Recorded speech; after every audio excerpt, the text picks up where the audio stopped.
वंदे मातरम पिला माने एबे आमे चतुर्थ श्रेणी आम भाषा दुनिया बहिर पंचम अध्याय समय विषयटी को पढ़िबा और बुझिबा। पिला माने तुमे प्राय सुनिथिबो इंडियन पंक्चुअलिटी माने प्राय लोक मानकर धारणा थाए जे भारतीय माने निजर काम को ठीक समय रे करंती नाही बोली कि जदि कोठी पहुंचीबार थिबो हमकु 9टा रे आमे जाई 9:30 10टा रे पहुंचंती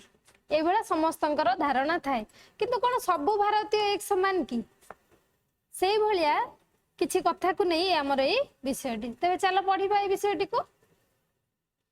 भारत को सेते बेले गोरा लोक माने शासन करूथांती आमे समस्त जानचंदी सेते इंग्रेज माने भारत को शासन करथुले से समय रे गपटी से माने निजको भारतीय मानक ठारू सभ्य और सुशिक्षित बोली भाबुथिले से माने कोन भाबुथिले ना भारतीय मानक ठारू से माने बहुत अधिक शिक्षित और सभ्य मध्य से मानकर धारणा थिला जे भारतीय माने निजर काम गुडी को ठीक समय रे करंती नाही। थरे जने गोरा साहेब भारत भ्रमण रे आसी थांती भ्रमण रे माने बुलिबा को आसी थिले भारतर बहु स्थान दर्शन कला परे से महात्मा गांधी को सह साक्षात करिया पई इच्छा कले का सहित साक्षात करने ना महात्मा गांधी आमर जातीय पिता महात्मा गांधी सहित देखा करने को से इच्छा कले सेते बेले भारत रे स्वाधीनता आंदोलन चली थाए स्वाधीनता आंदोलन रो मुख्य कर्णधार गांधीजी थिले तेणु करी से तांको देखा करने को चाहिए। इंग्रेज सरकार गांधीजी को ना सुनी चमकी उठू थांती से हईचई सृष्टि करथिले सेते बेले तेणु करी तांको ना सुनिले इंग्रेज चमकती। महात्मा गांधी को सरल जीवन यापन सांग को सचटपणिया समस्त को मुग्ध करी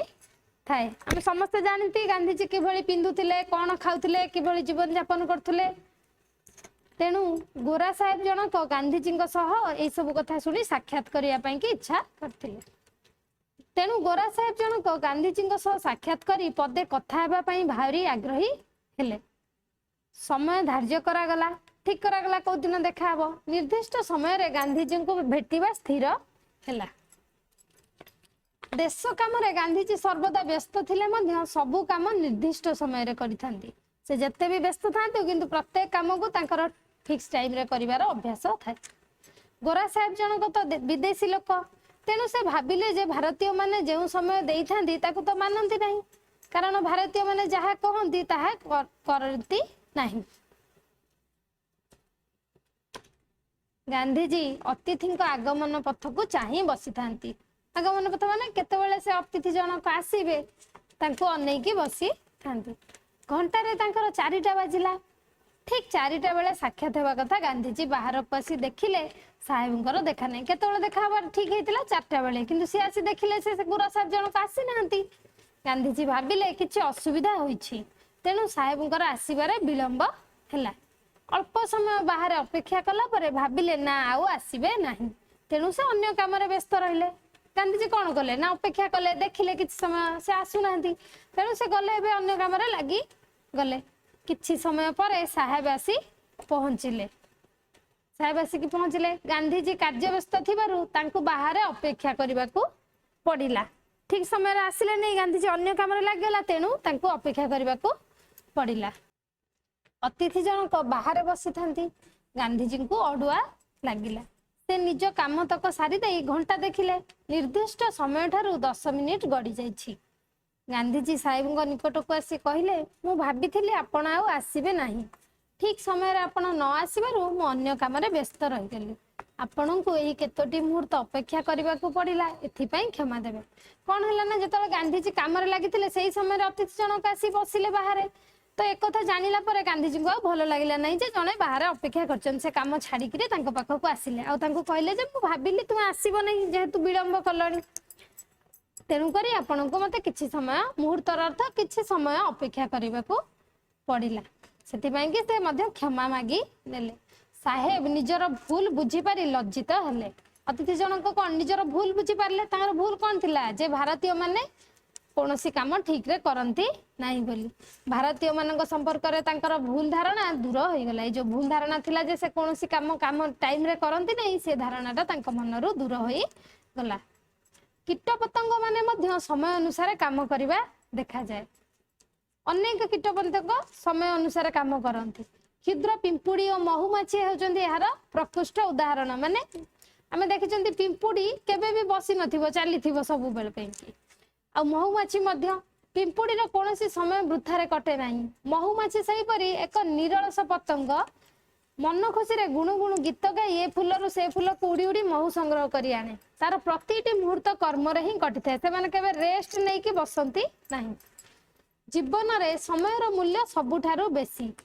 प्रतिटी मुहूर्त को जे काम रे लगाई पारे से लोक जीवन रे बड़ हुए कौन जो लोक मैंने सबू कम को टाइम रे करती कौन समय नष्ट करती ना से दिने ना दिने बड़ हुंती आम देश आज प्रगति पथरे आगे चली आग को बढ़ी चलती देश काली जहाँ थिला आज किसी नूतन ही चलती सबु क्षेत्र में समय मूल्य और कर्तव्य निष्ठा उपर गुरुत्व दि जाऊँगी कर्तव्य निष्ठा माने ठीक भाव में निज कर्म को संपादन करवा ठीक से करवा ठीक समय करवा ये जिनस सबुआड़े गुरुत्व दि जाऊँगी प्रत्येक नागरिक आज ए विषय हृदयंगम करी काम लगी पड़ते एक कथा बहुत लोग हृदयंगम अर्थ बुझिले जानी पारे देश में कृषि क्षेत्र ठारू आरंभ करी कल कारखानार कर्मचारी मान पर्यंत सबुठारे देखा जाइए समयानुवर्तिता माने एबे लोक मैंने बुझिकी कर्म लगेले सबुआड़े काम गुड़ाक ठीक समय बेले बेले करने को समस्त चेष्टा कर सब काम को ठीक समय करूँ बोली फल देशर उत्पादन बढ़िया संगे संगे लोक तार सुफल भोग करुछंती समस्ते सुखरे रहिले देशर समृद्धि और उन्नति हेबो एई भले आमे जदि काम करबा हमर उत्पादन बढ़िबो उत्पादन माने उपजाऊ शक्ति जो देशर जदि बढ़िबो दिन ना दिन आमे आगो को ही बढ़ी चलीबा देशर प्रत्येक नागरिक एई समयानुवर्तिता टिक शिक्षा कले सबु काम सुचारू रूपे संपादित हेबो तेणु कथार अछि समय अटई संपद सार आम कौन बुझिले माने प्रत्येक काम को ठीक भाव में ठीक समय करवा निहाती आवश्यक